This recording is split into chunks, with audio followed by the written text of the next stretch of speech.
Não há nada, nada melhor, não há nada, nada melhor, não, não, não, não, não, não, não, não, nada melhor que meu Deus. Você encontrou o Apocalipse? Abra no capítulo 2. E se você pode, fique de pé comigo para lermos juntos. Leremos do versículo 1 até o 7.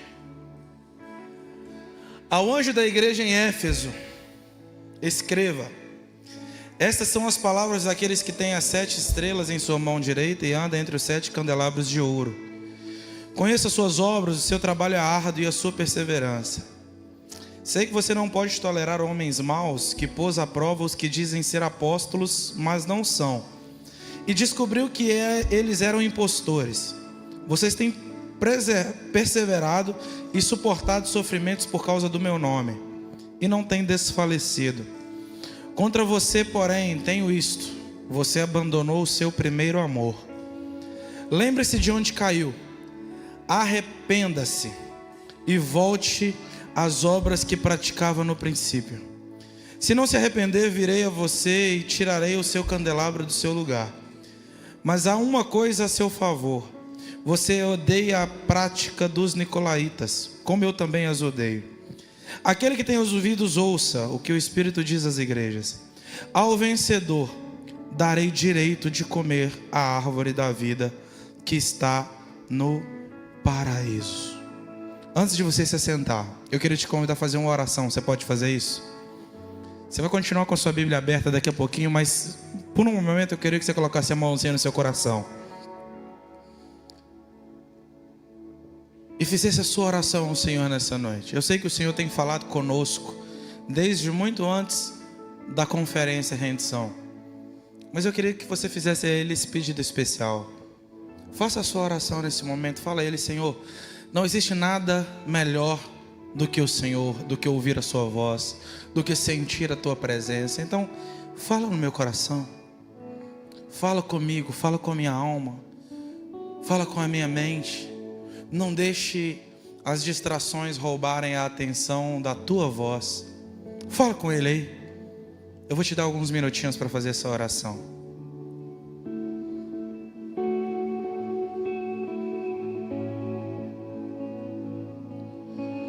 No mundo busquei, mas não preencheu-me. Canções tão vazias, tesouros que um dia se consumarão. Então Jesus veio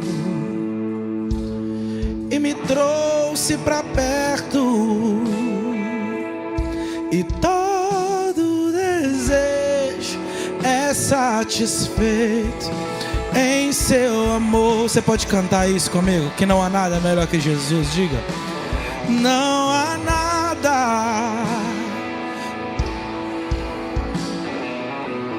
não há nada melhor, não há nada, nada melhor que meu Deus.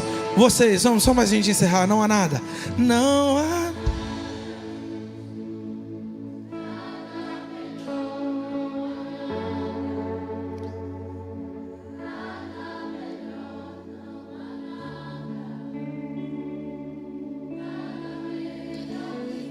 Senhor, estamos diante da sua palavra. Fala conosco, fala ao nosso coração. Nós somos uma juventude que precisa de ti. Fica conosco em nome de Jesus. Amém. Se assente aí. Obrigado, meninos. Deus abençoe vocês.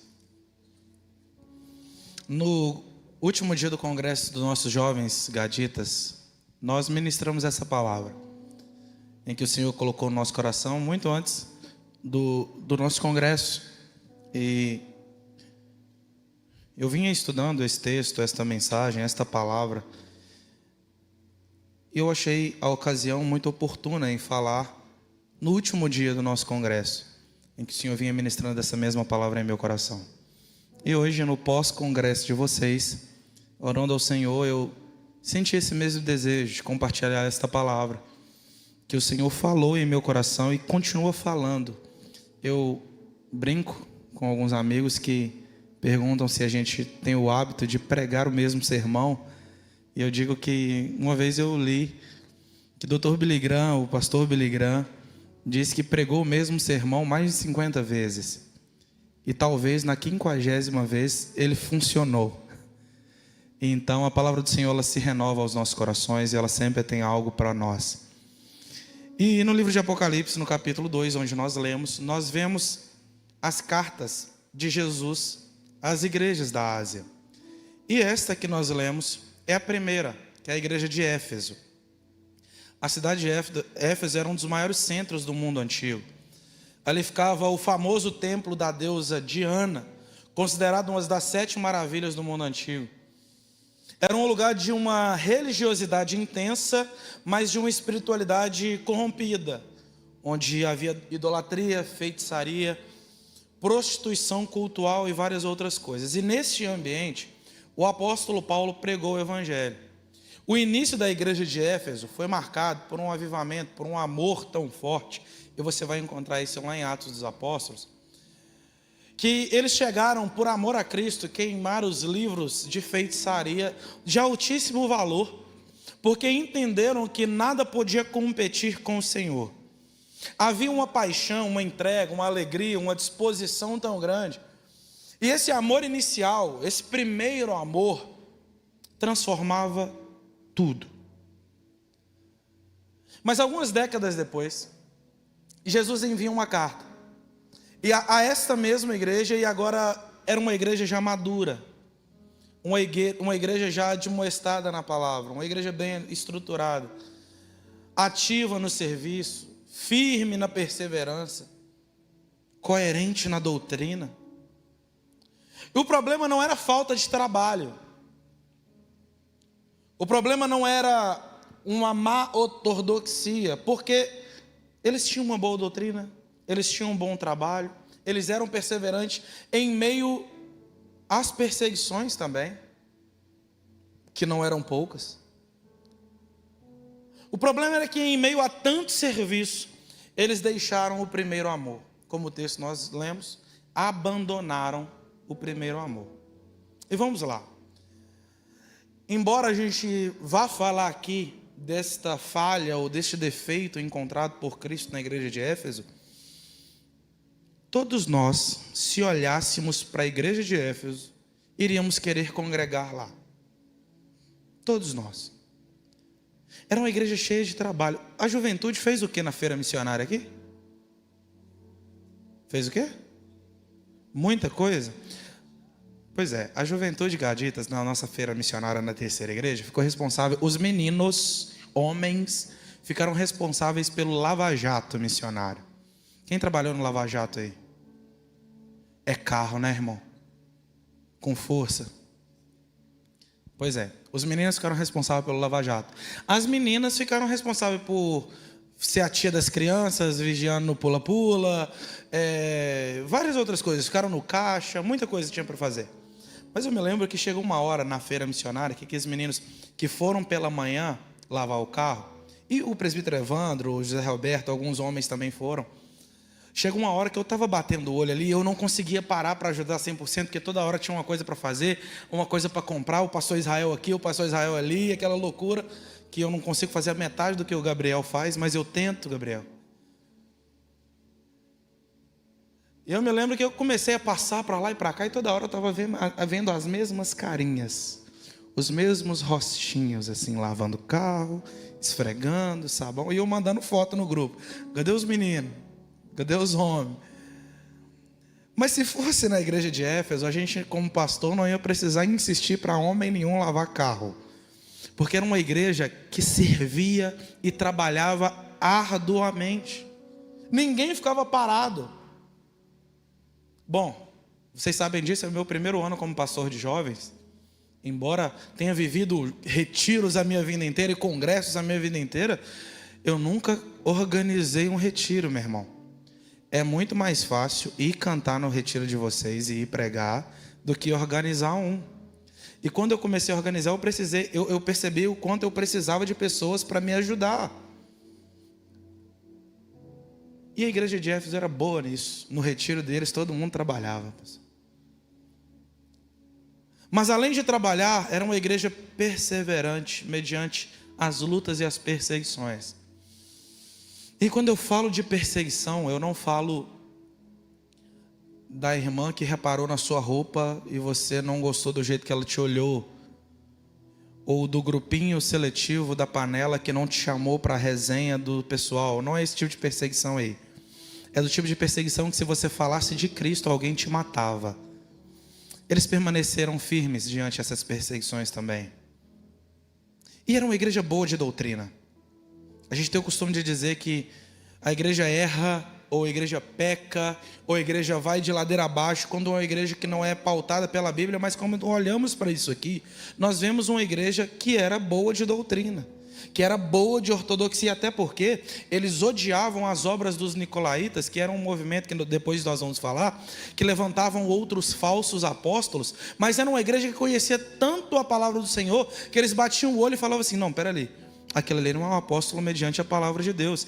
E odiavam aquelas obras e viviam pautados pela doutrina e ortodoxia correta. E aí eu pergunto, em uma comunidade admirável aos olhos humanos como era Éfeso, que quem visse de fora, eu particularmente compraria os livros dos pastores da igreja de Éfeso e dos teólogos da igreja de Éfeso. Eu queria aprender e ir num workshop de voluntários da igreja de Éfeso. Eu iria numa palestra teológica, num café acadêmico da igreja de Éfeso. Quem teria alguma coisa contra uma igreja tão perfeita como Éfeso? Que tinha trabalho, perseverança e Bíblia. E a Bíblia vai dizer que Jesus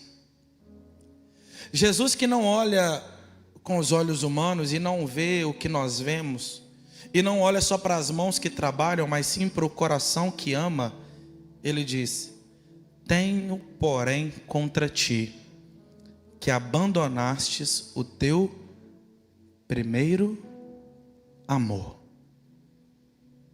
Não é isso que está escrito lá no versículo 4? Quem é que está com a Bíblia aberta? Contra você, porém, tenho isto: você abandonou o primeiro amor. Bom, e o que seria voltar ao primeiro amor? Não é voltar ao tempo de imaturidade da fé, tá? Até porque Jesus, ele elogia a maturidade e perseverança dessa igreja contra as falsas doutrinas levantadas.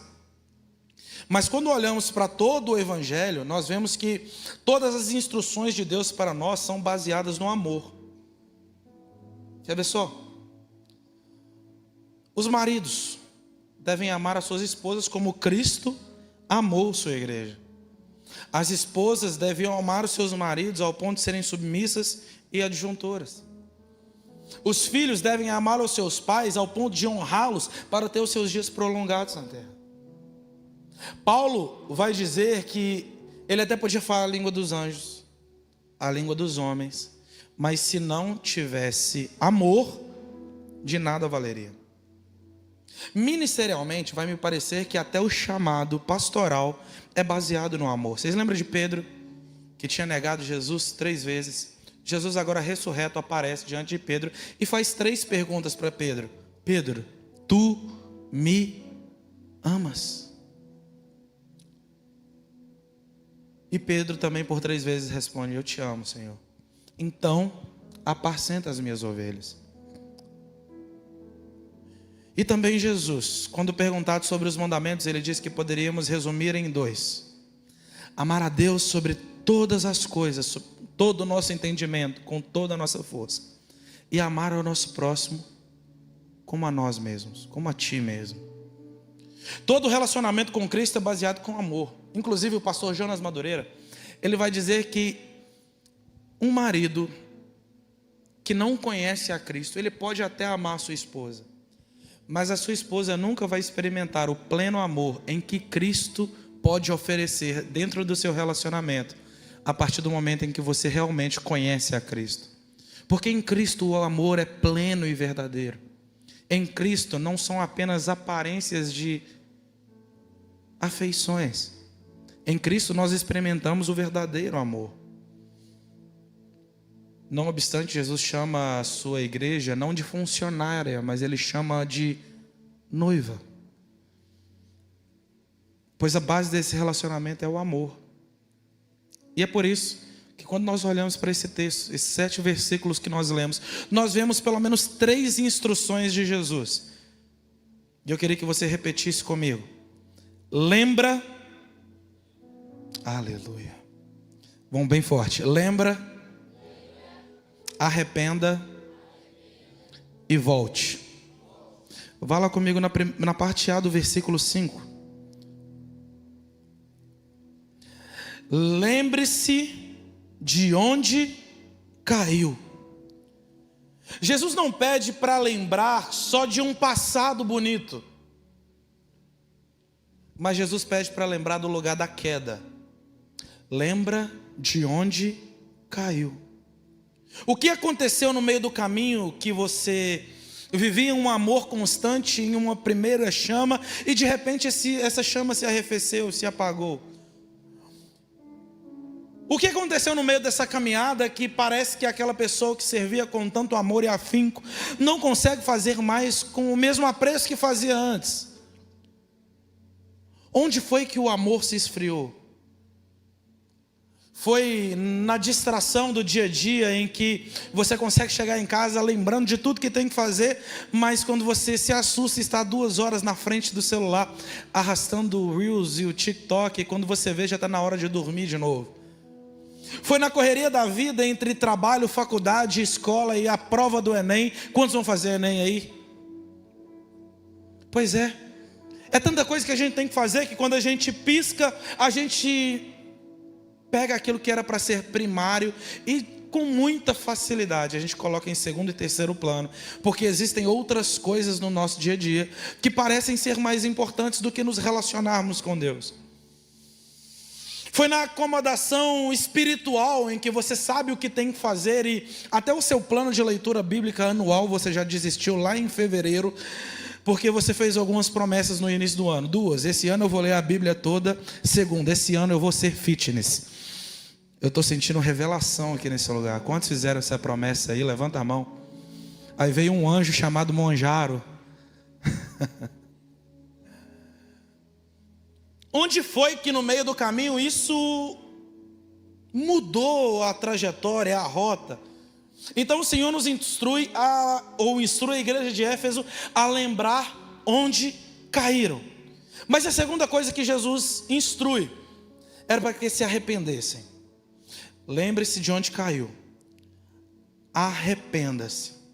Escuta, arrepender não é remorso, mas sim reconhecer e mudar de direção. Repita comigo bem alto. Arrepender é reconhecer e mudar de direção. A maior dificuldade que nós temos diante a um erro nosso é reconhecê-lo.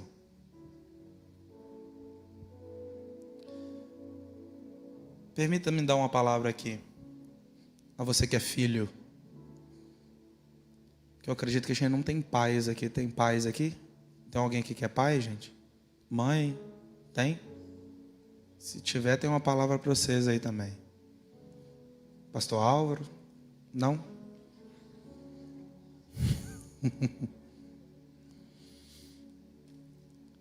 A gente precisa começar a reconhecer algumas coisas na nossa vida em que a gente pensa que são irrelevantes, mas que mudam todo o contexto da nossa vida. Você acha que é suficiente ser um bom aluno na escola? Você acha que é suficiente entregar as notas na faculdade que seus pais pagam para você? Você acha que é suficiente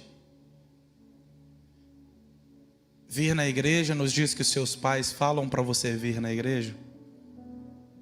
E aparentemente tudo isso é muito lindo e certo, tá? Mas nada disso adianta que quando você entra na porta para dentro de casa, você desrespeite seus pais quando ninguém está olhando. Nada disso é suficiente quando você entra para dentro de casa e, às vezes, entra para dentro do quarto e mal sabe como foi o dia do seu pai, o dia da sua mãe, e por aí vai. E na primeira oportunidade que a sua mãe te dá um bom dia ou pergunta qualquer coisa, você consegue ser ríspida com os que são de dentro de casa, enquanto na rede social e com seus amigos, você é a florzinha de Jesus, cheia de qualidades, mas com os de dentro de casa você é ríspido. Você é ríspida. Você é ignorante. Você já conseguiu reconhecer isso? Eu estava falando essa semana retrasada com os meninos lá da nossa igreja. Nós estamos estudando sobre o fruto do Espírito. E o primeiro que nós falamos foi o amor. E nós começamos a falar sobre o amor que Cristo nos ensina sobre a Deus, sobre amar ao próximo e amar os nossos inimigos. E quando a gente fala de amar ao próximo, a gente pensa logo em quê? Ação social. Levar um pão para aquele que está com fome, isso é lindo. Levar uma jaqueta para quem está com frio, isso é lindo também. Mas você já percebeu que a gente consegue amar ao próximo, desde que esse próximo não esteja melhor do que você?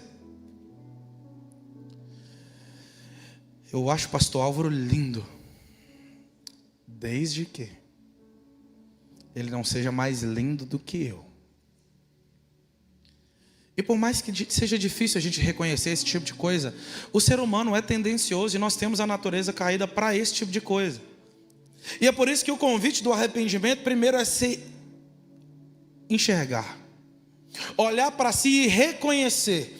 E quando não existe mudança de direção, não é mais também arrependimento, é remorso. Então nós precisamos reconhecer e mudar de direção. E por mais que reconhecer machuque, mudar de direção traz você uma nova luz e entender que as velhas coisas podem sim se passar e você pode sim seguir um novo caminho, entendendo que nós estamos em obras constantes. Eu acho que todo crente devia andar com uma plaquinha escrito: desculpe o transtorno, nós estamos em obras. Porque por mais santinho que esse crente do seu lado pareça, olha para ele, olha para ela, é bonita, né? Mas irmão, isso é um pecador que você não sabe o tanto.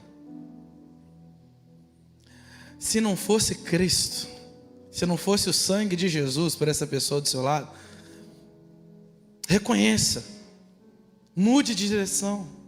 O filho pródigo, ele precisou reconhecer para ele conseguir mudar de direção. Sabe como é que ele reconheceu? Na hora que ele estava lá na lama comendo com os porcos.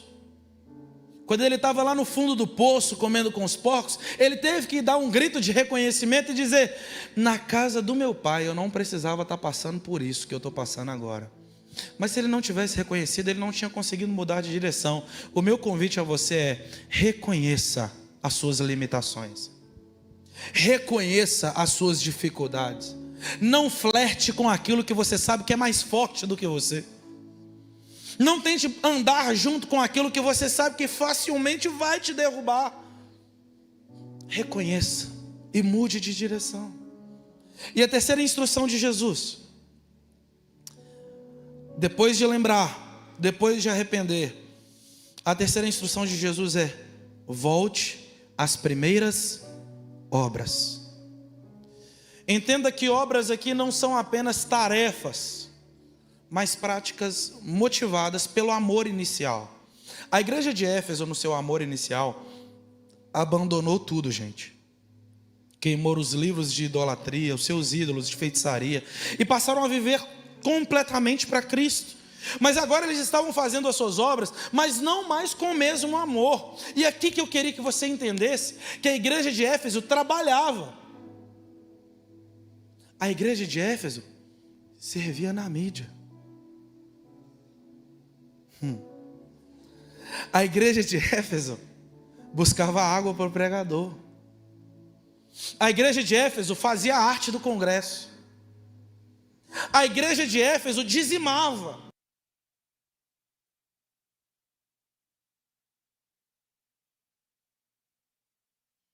rejeitando essas obras.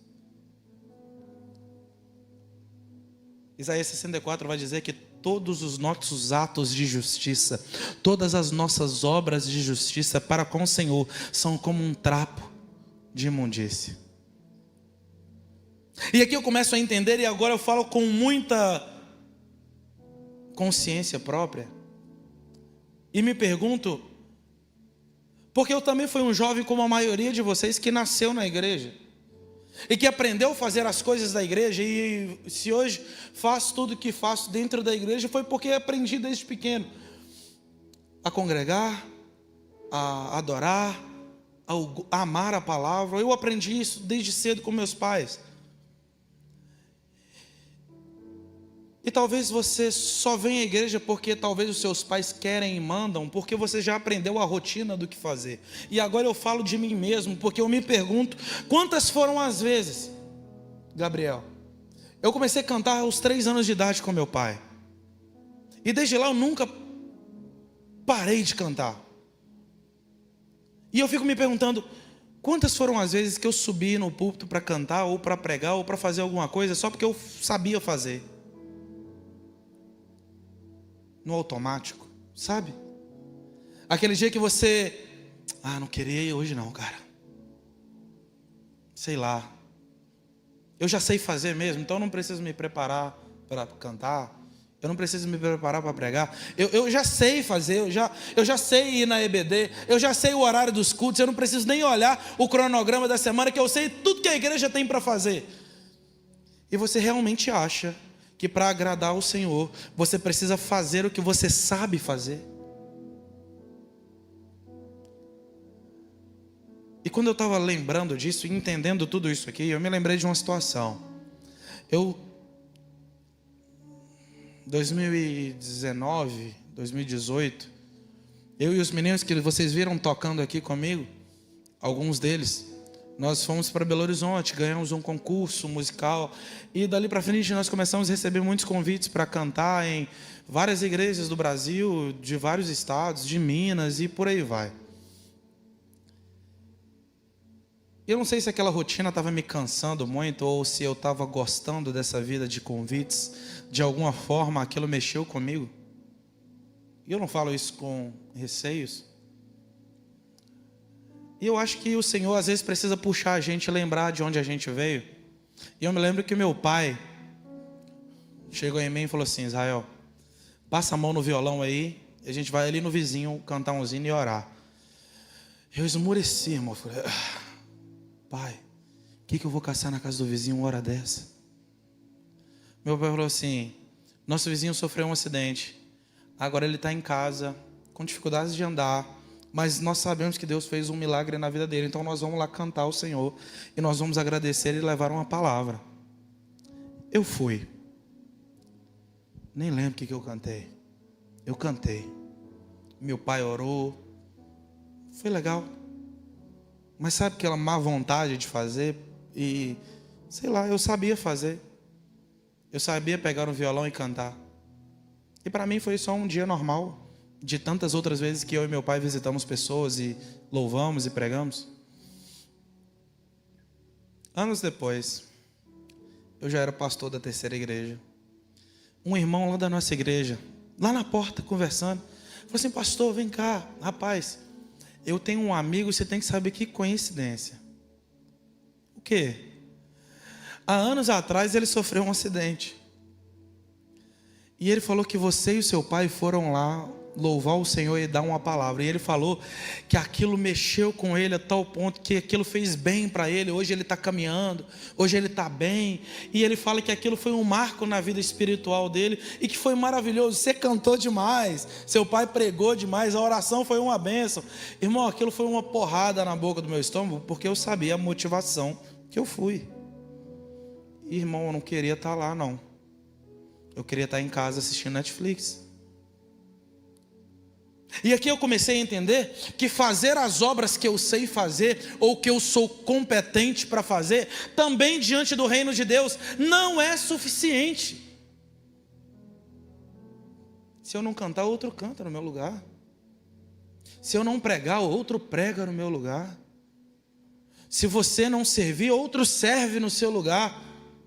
Mas a obra de Deus não se resume ao que você sabe fazer ou o que você é competente para fazer. E aqui eu quero fazer uma pergunta para você, e queria que você colocasse isso dentro do seu coração. Porque o que é que te motiva a estar aqui? O que é que te motiva a dizer que está rendido aos pés do Senhor, levantar as suas mãos, participar todos os dias da conferência e glorificar a Deus aqui? O que é que te move?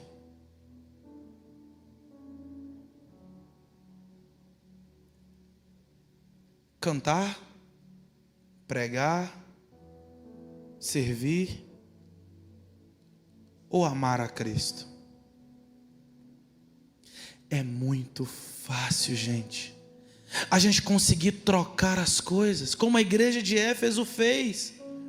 E aqui eu quero que você entenda que está na hora de voltar.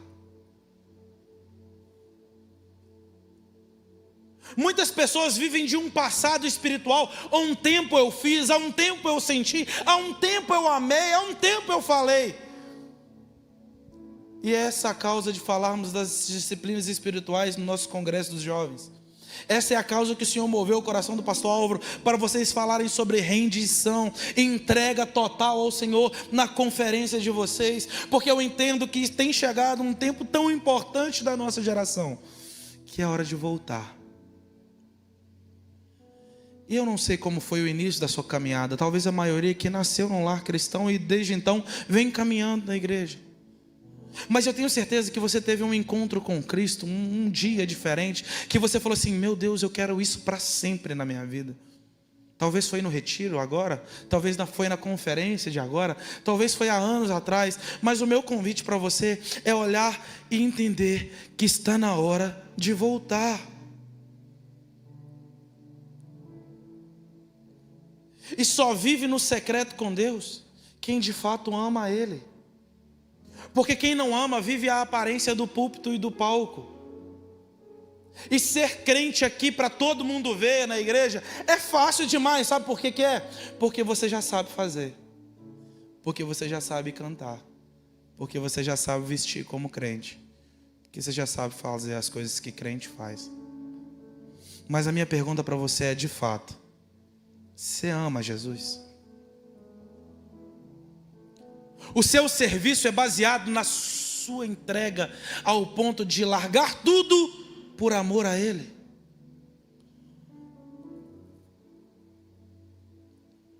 Quem não ama até ora, mas ora para os outros verem. Quem não ama até jejua, mas jejua como os hipócritas, como Jesus disse. Quem não ama até canta, mas como os fariseus honram o Senhor com seus lábios, mas os seus corações estão distantes do Senhor.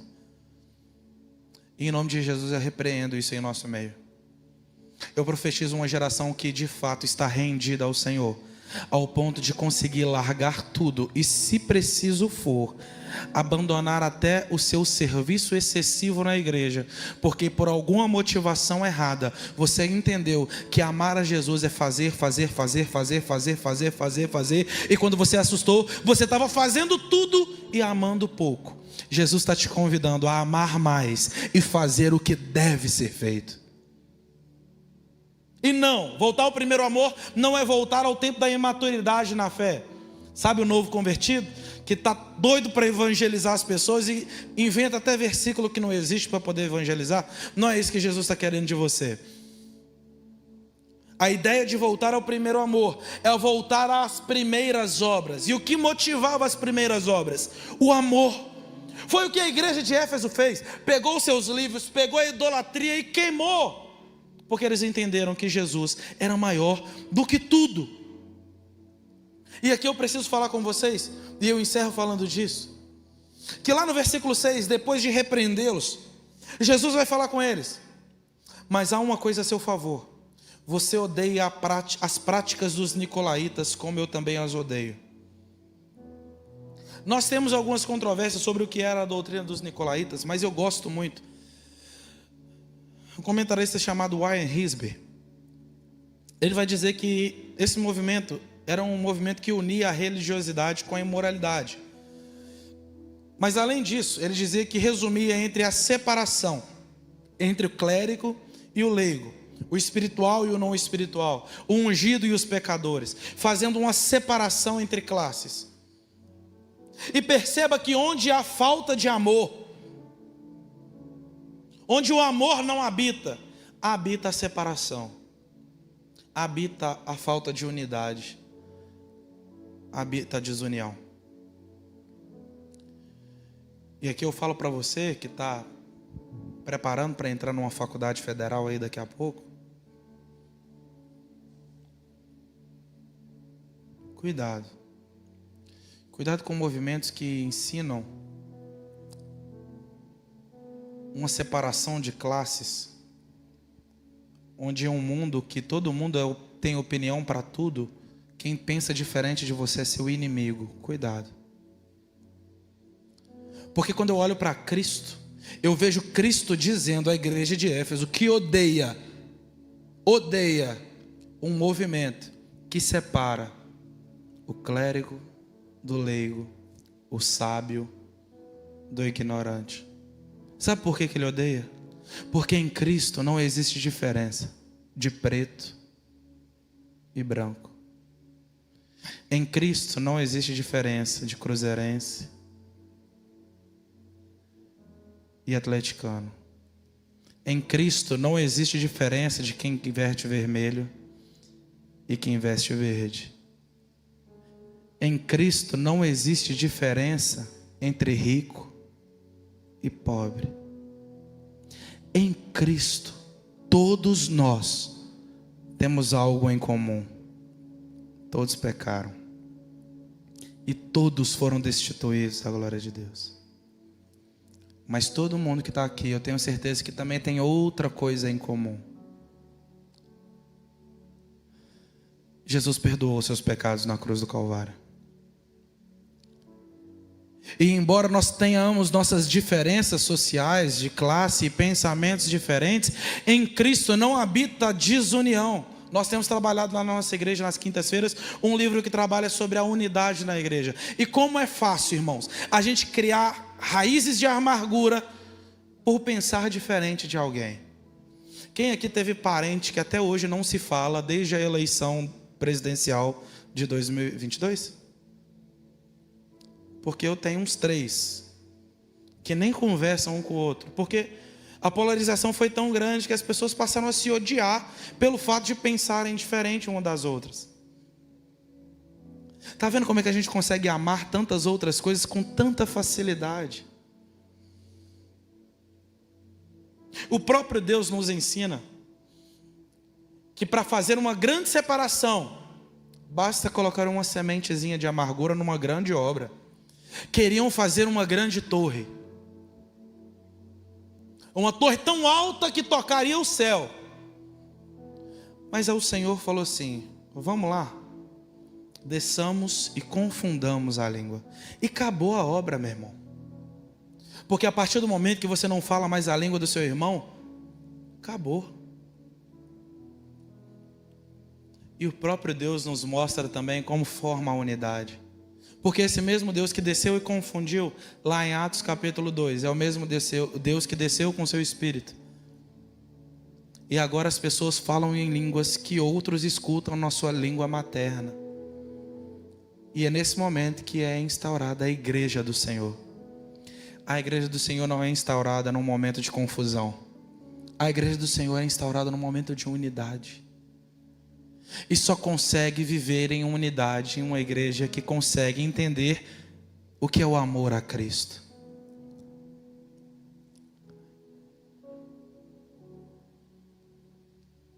O meu desejo, o desejo do pastor Álvaro, de todos nós, é que a gente não precise de motivações pautadas num retiro, que a gente não precise da conferência, que a gente não precise da pós-conferência para lembrar de quem a gente ama. Se você ama Cristo, você ama Ele lá na escola também.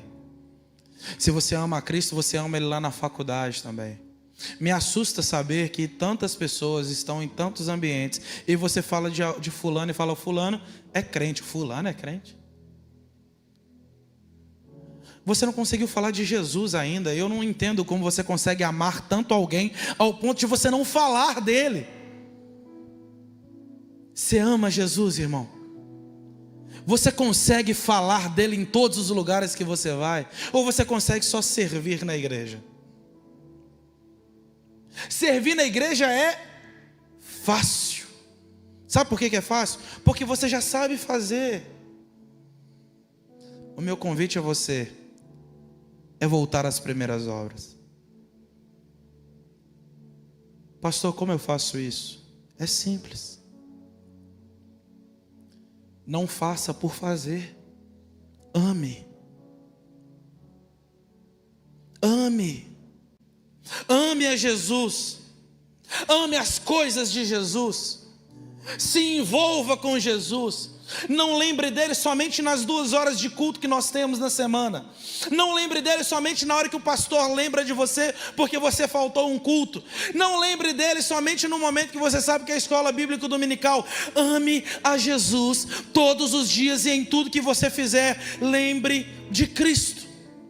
Não ignore, Jesus está em todos os lugares. Então, antes de fazer o que você pensou em fazer, lembre que Jesus está com você.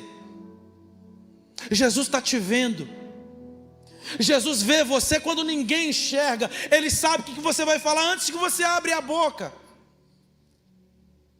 Então, para Ele é muito fácil saber quem serve por servir ou quem serve porque ama.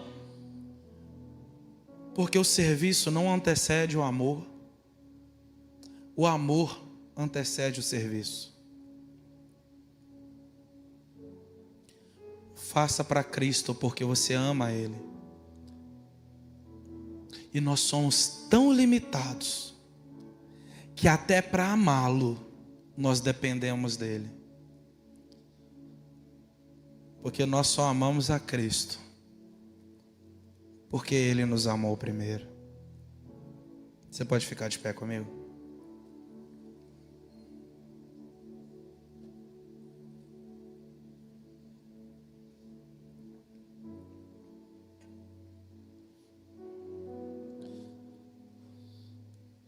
Nós só amamos a Cristo porque Ele nos amou primeiro.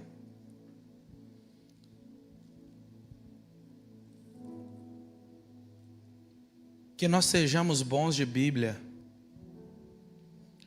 que nós sejamos bons na doutrina, na ortodoxia, que nós sejamos perseverantes nas perseguições e que nós sejamos bons de trabalho na igreja, mas que antes de tudo nós amemos a Cristo sobre todas as coisas.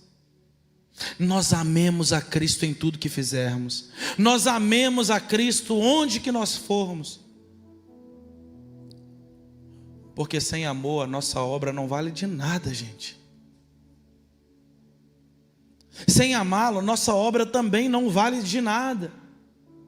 Sem amá-lo, a demonstração de religiosidade que nós temos também não vale de nada. Não tem como enganar a esse Deus em que você consegue louvar com os lábios e todo mundo aplaudir você, mas dentro do seu coração, se você não amá-lo, Ele te conhece ao ponto de rejeitar. Como Ele rejeitou os fariseus, que honravam com os lábios, mas desonravam com o coração.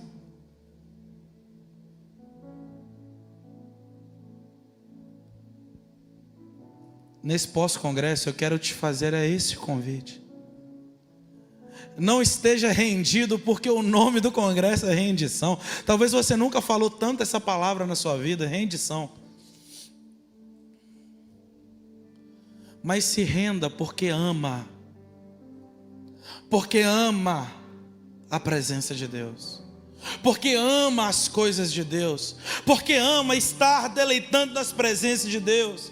porque ama estar em comunhão com a presença de Deus, porque não consegue dobrar os joelhos antes de dormir e não sentir a presença de Deus. Você não consegue encerrar o dia sem conversar com o seu Deus. Você não consegue encerrar o dia sem ouvir a palavra do seu Deus. É esse tipo de relacionamento que eu estou falando. Eu não estou falando de um relacionamento que você aprendeu a servir e repetir o que você sabe fazer. Eu estou falando de um relacionamento em que você não consegue um dia sequer não viver sem a presença deste Deus. Eu quero te convidar a experimentar essa presença todos os dias na sua vida. Não é só no apagar das luzes e no ressoar das canções, mas sim no íntimo do seu coração, porque você ama Ele.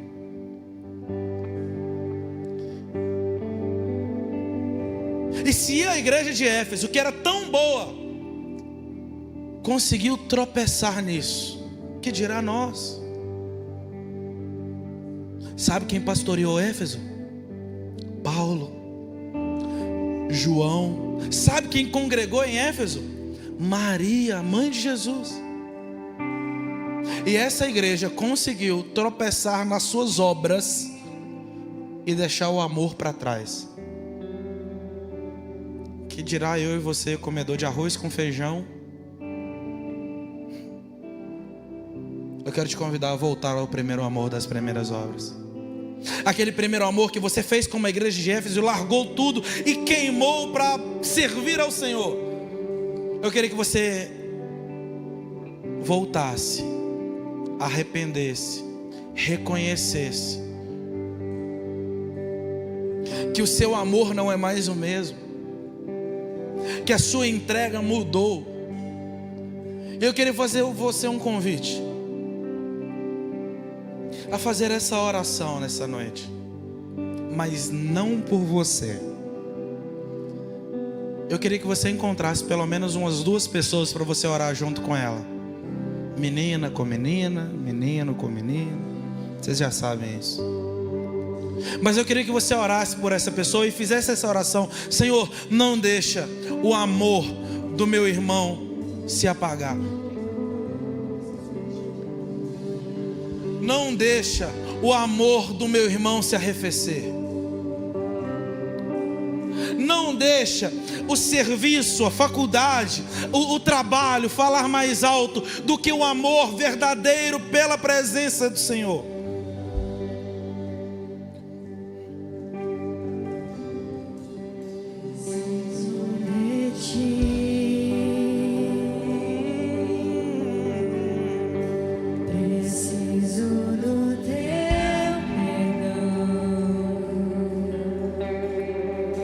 Preciso de